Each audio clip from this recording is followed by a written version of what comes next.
All right. Hello, and welcome to the Imagine Belonging at Work podcast brought to you by Rhodes Perry Consulting. I'm your host, Rhodes Perry. And today I'm really excited about our guest.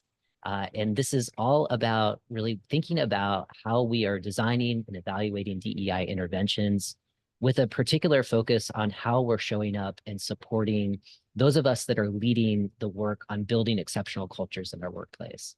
And a little bit of context, right?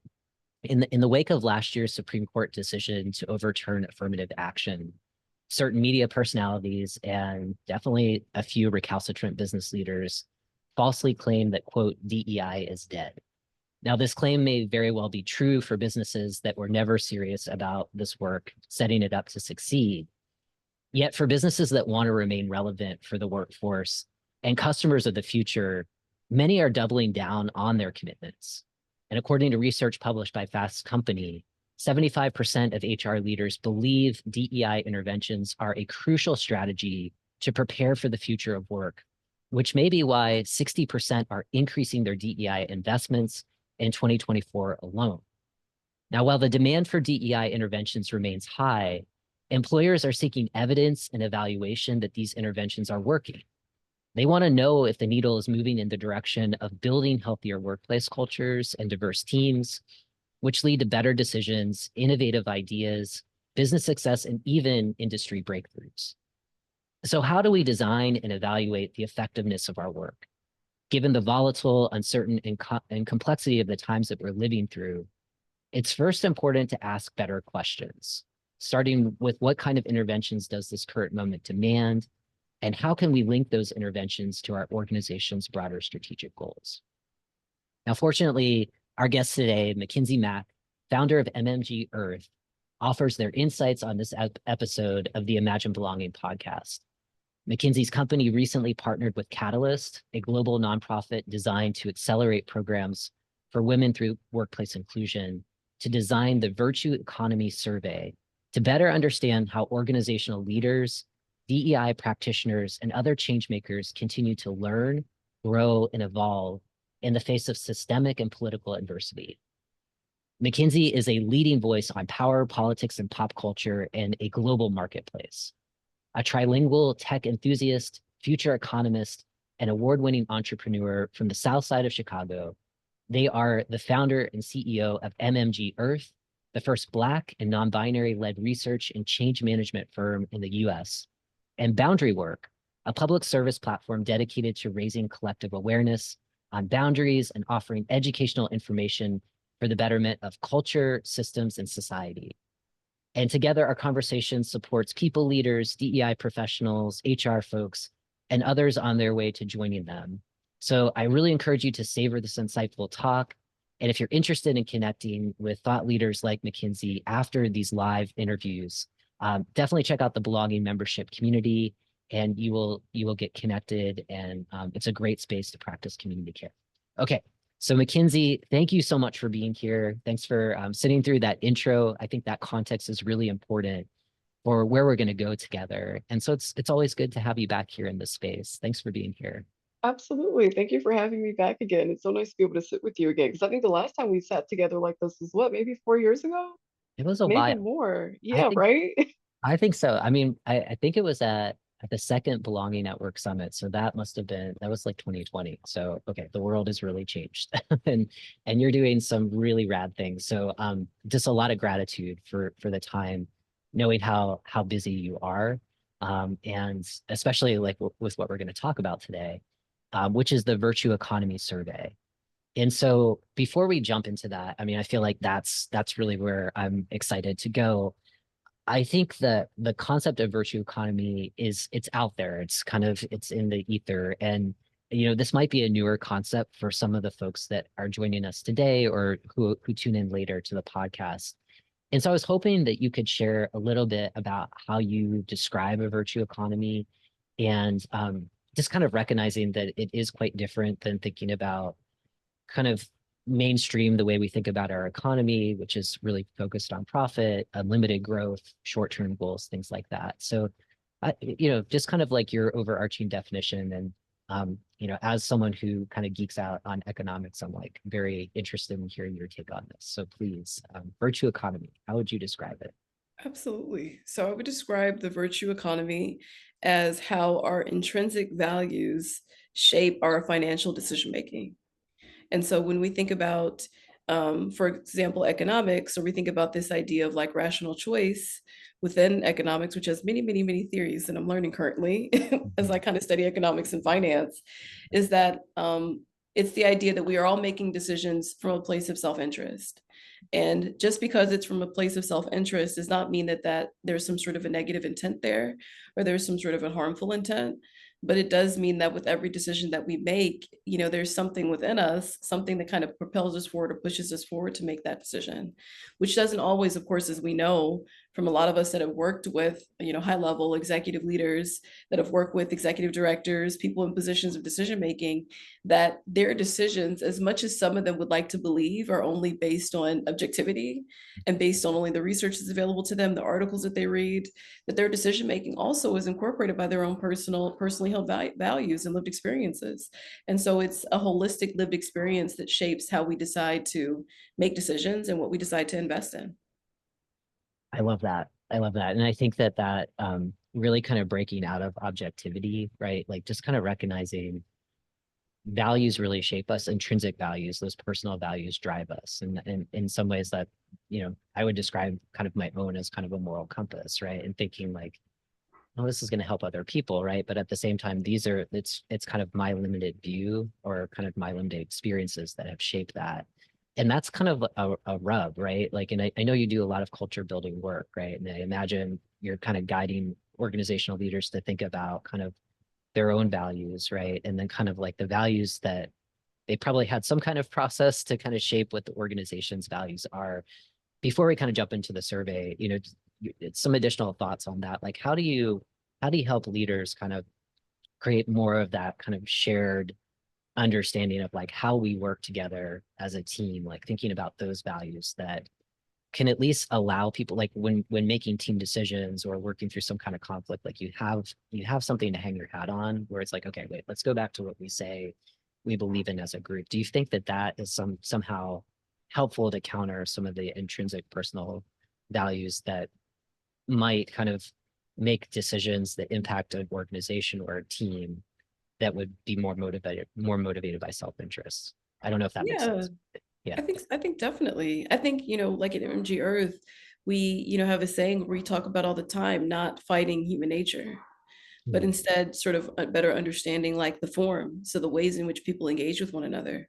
So it's not a matter of like, I think that there can be like this binary that's created within organizations and not by DEI practitioners, of like it's the DEI practitioners are like the feeling people, the soft folks, the folks that are thinking about the emotion and the values and the principles, the folks that are led by their heart. And then there are the chief financial officers or the chief operating officers, and they're led by what's efficient only, and by what's going to be most effective for an organization. Like if it's a for-profit organization, then what's going to be best for the balance sheet. But even if it's a nonprofit, it can be similar in that way, where even if the goal is not profit, there's still a way in which nonprofits engage where the goal is to build social capital. So it's like how do we kind of break down that false binary mm, and understand the ways in which we kind of bring our humanity into the work first. And one of the ways that for us that we're thinking about that, especially through the lens of this survey, is connecting the intrinsic value to also the way in which equity practitioners think about the economics of it.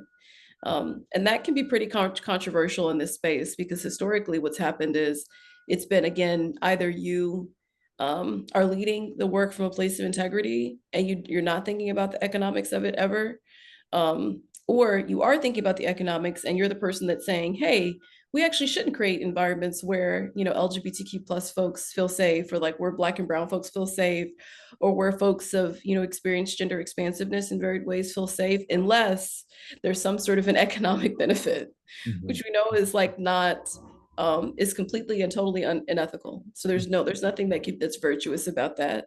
Or we could say, oh yeah, this is a principle that I could really respect, because at the end of the day and at the beginning of the day too, all parts of the day, what's most important is us centering the humanity of individual people, and the fact that we still live under capitalism, does create a tension that's important for us to confront. Mhm.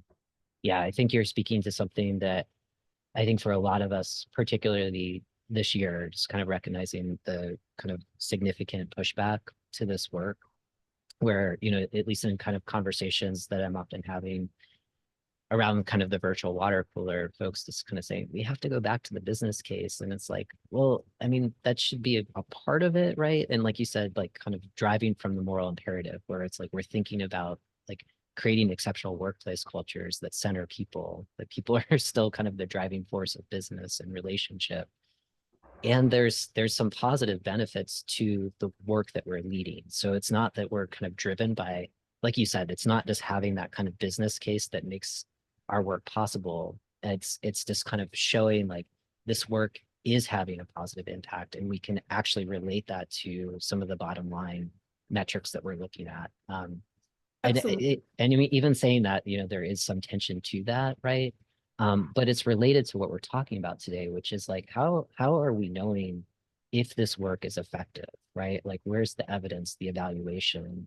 And I think in part is kind of, it's thinking beyond some of these outputs that I think sometimes, you know, we had this number of people that showed up at this really inspiring keynote, but like, what's the there? Like, how does that actually shift and transform the way that we're working together? And I think the work that you're doing, like on this angle of kind of looking at this survey, which is not so much like looking at the DEI interventions themselves, right? It's looking at the people that are leading them, Yes. and right, like, and Yeah, what kind of definitely. support is there? Kind of Yeah. recognizing it's not going to take one person with the load of like an 8,000 person organization to magically transform everything. So how do we Yeah. support those leaders? And so I think it's brilliant what you're doing.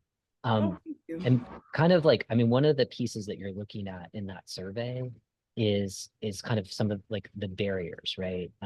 That are making it more challenging to do the work. And so I was hoping, you know, just from the perspective that you have in the work that you lead in your company, what are some of those kind of systemic and political barriers that are stymieing organizational leaders from moving into this kind of virtual economy that you're describing? Absolutely. I mean, so many. So if I were to start first with like talking about equity practitioners, I would say that internalization of oppression. So like, oftentimes even when we think about the economics piece, we're thinking about, there's that sort of like voice of the CEO or voice of the SLT in our minds, folks that we work with, where it's like, well, show me or demonstrate to me that if I make this commitment, this is going to be profitable for our organization. And that's the wrong question. And I think there's a better question to be asked by equity practitioners and by leaders, which is for us to reach the goals that we're seeking to reach. Yeah, how much will that cost? And what will it take for us to budget the correct amount? And not just literally in like dollars and cents, but what would it take for us to budget what's needed emotionally and mentally to be able to be successful? And I think about that a lot, especially when it comes to climate change and the ways in which I can already see more and more equity practitioners are going to be challenged in a positive way, to be thinking about their work through a lens of the environment. And when you think about climate change, you think, okay, yeah, actually, what would it cost for us to implement mitigation strategies or adaptation strategies? Hopefully both. So mitigation and adaptation strategies, and not just adapting, but mitigation adaptation strategies for climate change. And what skill sets might we need, or how can we sort of support one another and being able to develop those skill sets and be able to share that kind of information. So for me, I'm skipping past, if you all, you maybe, I'm sure you picked up on this, Rhodes, but I'm skipping past that question of show me how this is valuable, because I think that's completely irrelevant. It's already been shown over and over again. So that for me is like, hey, I'm actually not here to show you that because that's something that already exists. Mhm. But instead, what I'd like to ask you is, to reach your ideal vision based on your intrinsic values or the kind of culture that you might want to create, what would it take, emotionally, mentally, and financially to be able to construct that vision to make it a reality? And that for me feels like a far more important question, a far more relevant question, and a question that comes from a place of power. So it's not starting from this place of, yeah, we already believe that our work is not valuable or that our commitment, is going to be devalued or should be devalued or anything like that. But it comes more from this place of like, hey, how do we even value our work differently? In a more tangible way, I can't tell you how many times I've spoken with equity practitioners. And maybe they're asking me for advice on something, or they're saying, hey, I'm going for this RFP. And they might say in passing, like, this is what I'm thinking in terms of how I'm pricing the work. What do you think? And I will say oftentimes, like, that's way too low. What? Like, and thinking about all this emotional labor that you're extending, and maybe thinking about the origin point or the starting point of like a senior leadership team that you're working with. This is going to be tense. There's going to be a lot of conflict. People are going to be projecting a lot. So like, what does that even mean? And I get that that can be really uncomfortable, because when you think about, I would imagine, but of course we'll learn through this survey, when you think about a number of equity practitioners, more often than not, the self-interest is going to come from a place of, I really want to help people, or I want to intervene in ways in which I've experienced harm where nobody helped me. And now I want to put myself in a position as a leader to help others so they don't have to go through what I went through. And so I think because, folks understand, how detrimental capitalism has been and can be, as an economic system or as approach to economics, then I think there's this sort of rub of like, I can't be thinking also about that value add or that dollar amount, because then that means that I am self-interested in a bad way. Like I'm here to make money only. But the reality is that it's important for us to be able to confront that. I tell students that I work with all the time, it's important that we get to see ourselves in the future. And given the fact that we do live in a capital first society, we do absolutely need to pay our bills. And there are many of us that need to take care of our families. There are many of us that are paying a tax, or paying a Black tax, or a queer tax, or a trans tax. And because of all this oppression that has kind of guided through the generations of our families, we're stepping in financially to make sure that people are well and have access to things that we didn't have access to previously. And so all of that comes with a price tag, which, isn't great, but it is a reality that it does come with a price tag. So it becomes that question of, when I'm thinking about this ideal vision that I have for an organization as a leader, I have to recognize that just like I have a responsibility for realistically pricing out what costs are going to be, what expenses are going to be, that also comes with the same responsibility when it comes to people management. And that's not something that I get to not do, sort of like, not filing taxes at the end of the year. It's something that actually is a requirement of the job and the work. Yeah, so many questions. One, just it's brilliant, right? Like thinking about that reframe of, show me the business case, right? And you're like, there's 40 years of research. Let me show you all of these business journals, go for it, take a look at that. But like kind of that reframe of, helping organizational leaders kind of wrap their minds around the cost, right? In part, it's like, what would it cost you not to do this work? Maybe one, but like the other piece, and this is the, I guess it might be, it resonates with me, like thinking about the mental and emotional labor that's often unpaid, for so many of us that go into organizations, and whatever's happening there, there's a lot coming that it's so unseen, I think, in managing some of that tension and messiness, where I have a friend who talks about this work, like we're ducks kind of like swimming across the water, and it looks like so smooth and calm, and like underneath we're like, like there's a lot of managing. And so I guess like I'm just channeling people in the audience, like thinking, how do you value that? Like when people are coming to you and you're like, wait a minute, this is much lower. Like, yes, these are kind of the actual business costs, right? But what about this other piece that it's kind of like it's helping you have enough for the energy that will be required to do this work well, while you still can take care of yourself. And whether that's like a more expansive time frame or like more resources, like how do you coach people around that? Because I could see that as being a sticking point where objections might arise.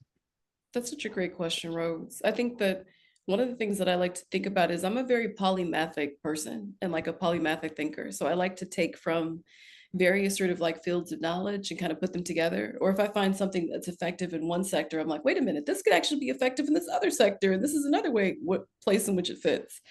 So for me, part of my study in my education program currently has a lot to do with learning how to engage in research And so it's picking the right variables and then using those variables to come up with an equation that's effective. And then testing the product of that equation that you've developed to see if it's effective. So for me, I would love it one day if equity practitioners across the board had a union. I would love that.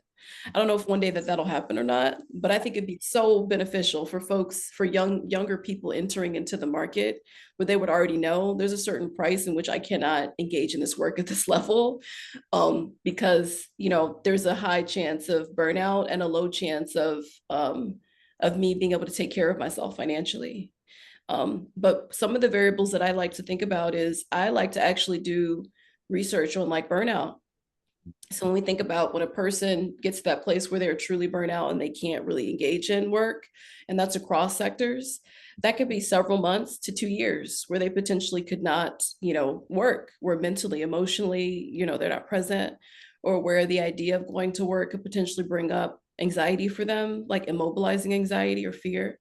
And so when I think about that, and I think about working with clients that are more, that are starting from the very beginning, that are focused, for example, on the business case, that for me would be a part of those variables of like, what are some of my yellow flags that are going to tell me that I'm going to need to put in more emotional labor, and in thinking about how much emotional labor is involved and knowing just how, for example, if I'm going to say, burnout could potentially lead to me not having the energy for 6 months, then what would it look like for me to take the original number that I'm thinking about for other clients that are not starting in that place, and for clients who may not have as many resources, but for clients that have more resources, that will require more emotional labor, multiplying that by 6, and then seeing where that takes me.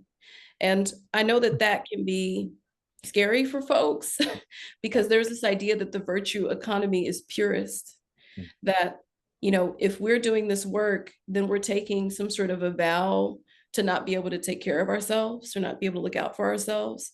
And that to make money in an industry like this is like immoral. But then that would cover, why is it that doctors make money then? Why is it that other folks that are practitioners that are focused on folks development or support, like social workers, why social workers make money? Like if we lived in an economy that was not capital first, there'd be a lot of decisions that we would make differently. So just like we talked about before, a lot of our intrinsic values might be expressed differently because we'd have more time. And we'd also have more opportunity and capacity to be able to rest, to be able to nourish ourselves, to be in community. And so some of the things that I think about is, what does it mean for those really well resourced companies and organizations to have to present us with a business case? Present me with a business case that demonstrates to me why I should want to work with you, why I should want to be a consultant with you. Show me some actions that you've taken, some real commitment that would prove to me that this would be worthwhile of my time.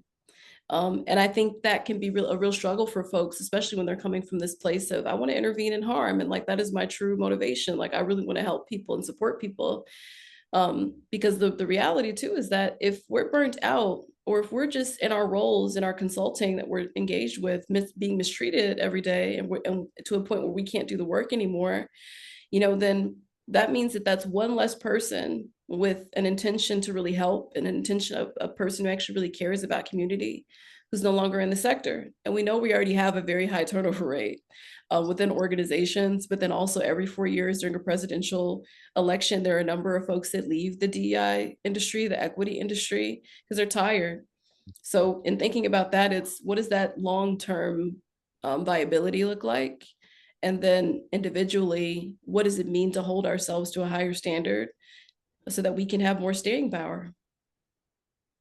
So I have more questions here, and I'm gonna probably save it for kind of our private Q&A session, just in that there's a piece around money mindset and kind of energy that I want to ask you. And I also want to ask about, I love that frame of kind of pushing the potential client around, show me some actions around like what you've done in the past, like commitments, how will you support this work, like that kind of reverse interviewing in some ways, or kind of like in your discovery, whatever your process is as a consultant. Like, I think that's really smart and another way to take power back. So I just have some questions around that kind of client education and potential objections, like if they are trying to understand the value of what you're putting forward, which potentially could be those yellow flags or orange flags or red flags. I don't know, but I do want to get to that at some point. But I want to get into like why, like really lifting up the survey that you're doing and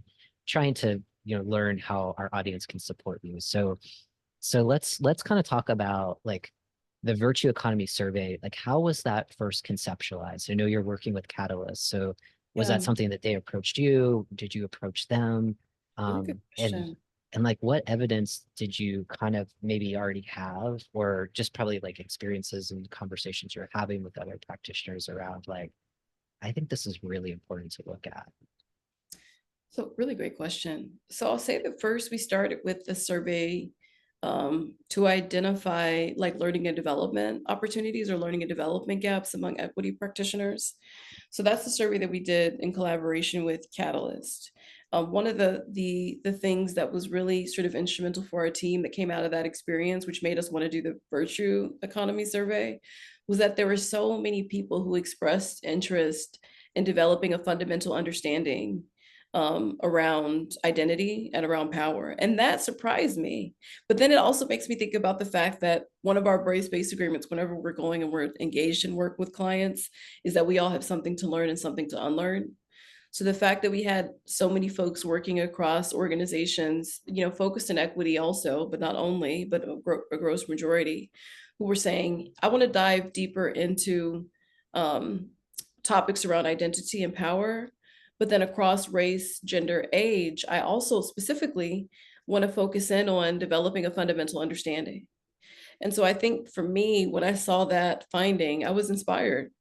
And I thought, I actually now want to dig deeper into something that I personally also am developing an understanding of, but then also kind of want to see it through the eyes of and the experiences of equity practitioners and understanding of how people are thinking about this industry and how it evolves in the face of systemic and political adversity. And then also how people are thinking about it economically. So like, what are some of those mindsets around money and around resource? And what are some of those interests around skills development? Because I think it can be really easy to produce a survey where you're only focused on like, hey, here's some of the political adversity or the anti-DEI legislation. And I think that that's being done. I think it's really important. And also, I think that there's something really powerful about noting that adversity and saying, hey, why don't we focus even more on ourselves? Like, why don't we focus even harder on what it would take to be sustainable within this sector? That feels not only just poetic, but also really just. Sort of like this understanding that, yes, there are a number of folks right now that are seeking to and have successfully passed anti-DEI legislation. And we're going to keep moving forward. Mm-hmm. Like, so what does the future look like? Mm-hmm. I love it. I love it. I'm wondering, right, thinking about the fact that you look at kind of other industries, right?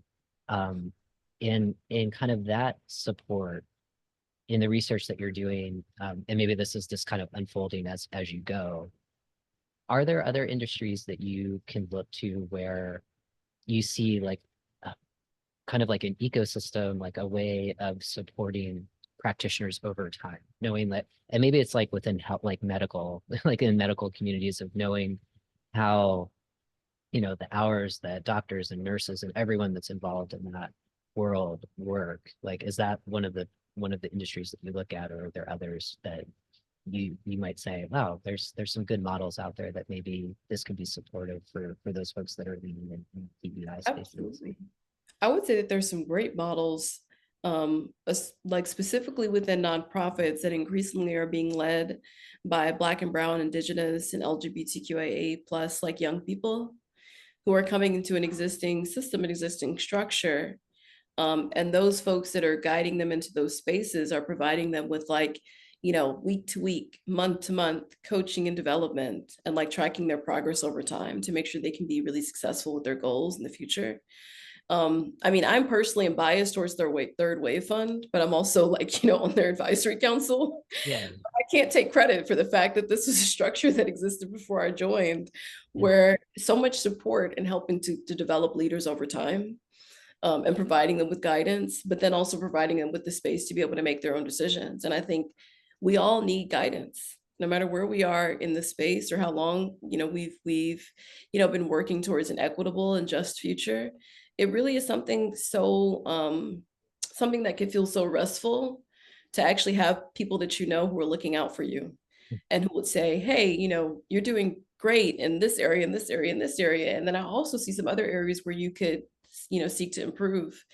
And within MMGE, that's one of the reasons why we said, we want to do this virtue economy survey, because if there's something that we could potentially give to community, maybe that could be one of those things where we can provide information that comes out of the survey and potentially like create some spaces for folks to be able to discuss the findings together, and gain a better understanding of what it means to embrace change and growth and evolution over time. And I think that a lot of equity practitioners lack that. Mhm. I think that it's like working in silos sometimes in this work. And I think also, because like I said, we're working in the kind of markets that we're working in, sometimes I think what can come to the surface is like this adversarialism that doesn't belong to us, but we internalize it. And it can become a projection onto others, and sometimes it can become a projection onto us. Yeah. And so I think like learning how through education, through learning and development to confront scarcity, and to embrace like, true evolution over time. So I'm wondering with this, like in terms of the actual the metrics, right? Like the things that you're looking at. I have a bunch of questions about things that you're measuring, and one of which is just like what you're talking about. And for equity practitioners, just thinking about that it can be like if you are running your own company, like you can quickly just get into delivery mode, trying to run your business, doing those things that you forget, like there's a whole ecosystem of of us. Like we're out there and like That's we so kind of good. crave these Yeah, that's conversations so and true. welcome them. Mhm. But sometimes hard to plug in with where we're at, right? Like we're leading, we're helping folks, we're bringing people along. And like you said, we're also learning, we're also growing. And, we crave like deeper, richer conversations. And so like in that, like, I mean, even just that piece of asking for help or kind of seeking guidance, the fact that we need guidance. Is that something that you're measuring around kind of like asking for help or like support, or where do Yeah. you go and get that? Like, and I'm sure there are more detailed questions, but could you talk a little bit about that and why that would be important to include on this particular survey? Absolutely, that's exactly right. So we are asking questions around where people are getting support, what continuing education looks like for them, if they have those opportunities or access to opportunities. And then in addition to that, we're asking those uncomfortable questions too. So we're asking about people's mindset around money and around our economy, how people are balancing these concepts of, you know, needing to, for example, make ends meet versus also the ways in which their values and their principles play out in their work within organizations. Things that they wish that they would have known when they first started working within this sector that nobody told them, but that they, would like to share with other people. Um, and we're collecting also some information around, things that folks would identify as like, hey, this is a mistake that I made in past work that I've done. And here are some things that potentially help me to be accountable, or people in community that help me to be accountable or help me to learn from it and grow. So it's really a question of, what is it that people are finding to be most beneficial to make their work in this space sustainable? And could this information potentially provide more insights, especially to folks like you, Rhodes, who are creating these communities for people to be able to work with one another and learn from each other, to continuously sort of provide these opportunities so that people have a place to go. Because I would say that one of the biggest reasons that there's continued burnout, but we'll also see from this survey, but if I had a hypothesis, that one of the reasons is that people lack community. So of course, I would say one of the biggest reasons is because of the ways in which folks are treated within organizations. But then I would also say, in addition to that, the lack of community. And I've heard that from a number of equity practitioners outside of our research work and change management work, MGE, where the way in which the community can be made to feel so small when really in reality it is so big, right? And it's global. And it represents so many different cultures and so many different sort of like brilliant ideas around what it would take to create a just and equitable future. But I think at times what can get in the way is, the ways in which we engage with capitalism, the way that capitalism engages with us, I should say. And then also the kinds of positions that we're put in within for-profit organizations and nonprofits, they can make it so that we are so locked into the work emotionally and mentally that at the end of the day, it can feel like we don't have the space or the capacity for community. So it's like, what is it going to mean for our approach to change so that we have that space? Because that's a human need. And we are an interdependent species. So what does it mean to create interdependence within a virtue economy?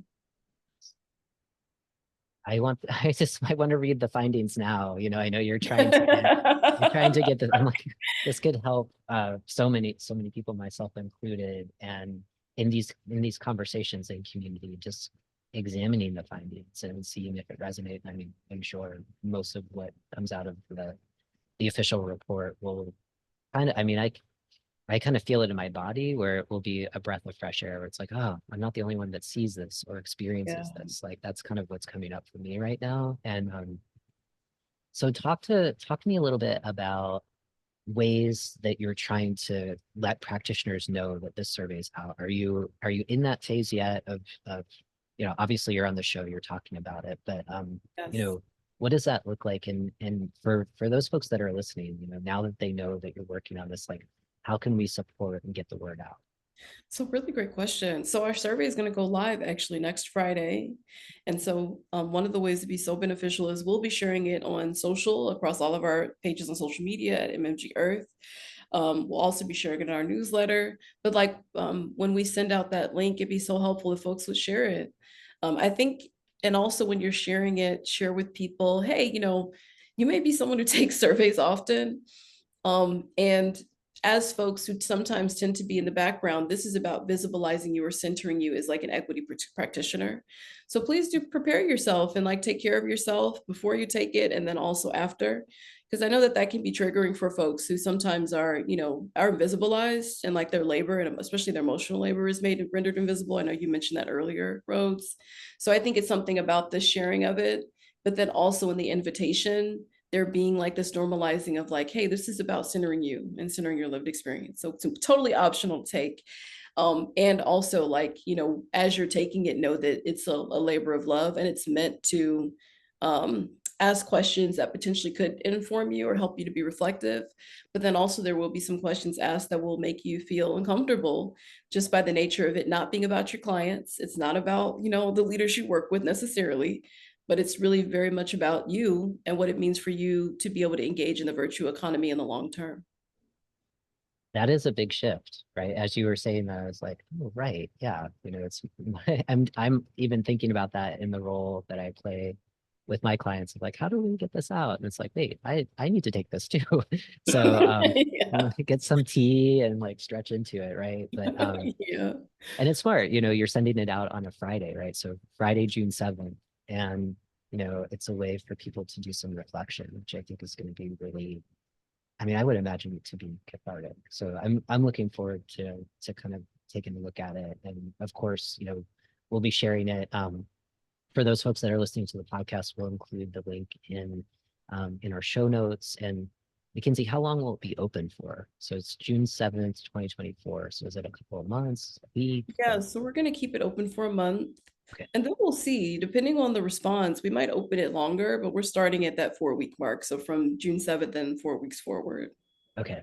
Okay. Very cool. So a way to kind of kick off summer, do some reflection work. And so I was saying before the show, before we hit record, I feel like you are probably one of the most visionary people I know. Just the name of your company, MMG Earth, like we build worlds that are not here yet, right? And so this last question, it's in alignment with the show, Imagining Belonging. And I would love for you to just take a moment and imagine kind of this future world that you are building, right? And kind of like the role of work, if work even plays a role in it, what does that look like, with this kind of virtue economy? Kind of talk to us about that vision of what's different. What are you seeing, hearing, sensing, and how does this work that you're doing right now with the survey, how does it contribute to building that world?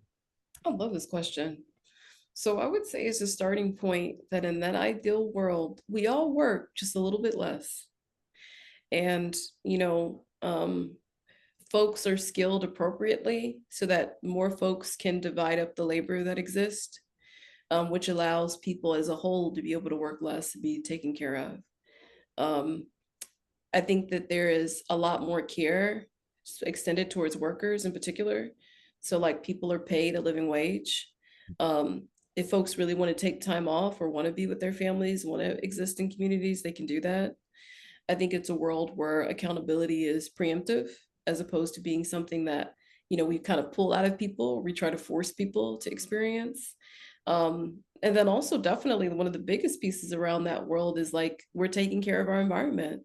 So we are seeking ways to kind of mitigate climate change. We're reducing the ways in which people are experiencing the negative impacts, disproportionately experiencing the negative impacts of climate change due to pollution. And then I think in addition to that, we are just experiencing more ease just as a global community of people. And so I think for a lot of people, they might think of that as like, oh my gosh, I don't know if this is possible, McKensie. But I also think that, there are a lot of things that we've been able to accomplish, especially as historically marginalized people, that at one time someone thought was impossible. And so I think for my imagination or for my, imagining of what that future world could look like, I think, we've got to believe that what's radical revolutionary is possible, so that we could potentially achieve that goal or achieve that vision.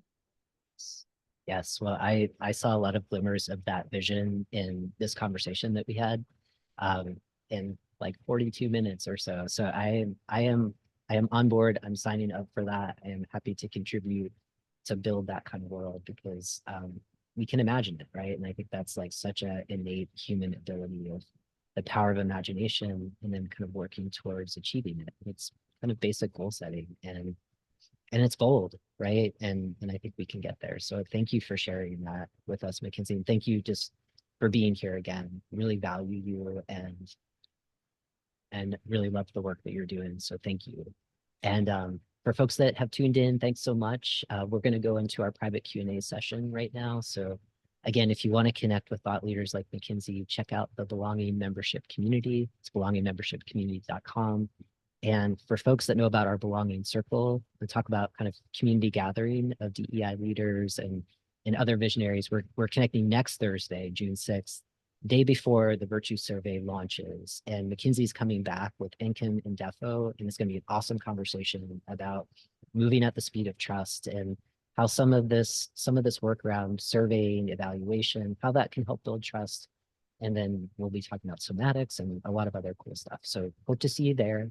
And thanks again for being here now. So thanks for growing the belonging movement. And we'll be back in a couple of weeks for another podcast. All right. Thank you.